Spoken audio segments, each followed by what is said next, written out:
তাহলে বিচার করুন গুরুদ্রোণ, যে পুত্রের প্রতি আপনার এত অধিক ভালোবাসা, তাকে বাস্তবে আপনি কি দিয়েছেন? সম্পত্তি দিয়েছি, সুখ দিয়েছি, রাজ্য দিয়েছি। সংস্কার দিয়েছেন, বিদ্যা দিয়েছেন, ধর্মের জ্ঞান দিয়েছেন গুরুদেব। তাকে কি কিছু এরূপ দিতে পেরেছেন যাতে তার আপনার সুরক্ষার আবশ্যকতাই না হয়?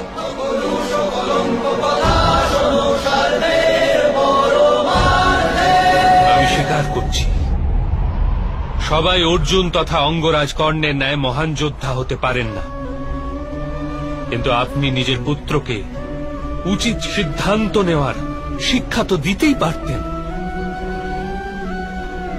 যদি আপনি এহেন কার্য করতেন তবে আজ আপনার পুত্র ধর্মের শত্রু হতো না, আর আপনাকেও অধর্মের পক্ষে থেকে যুদ্ধ করতে হতো না।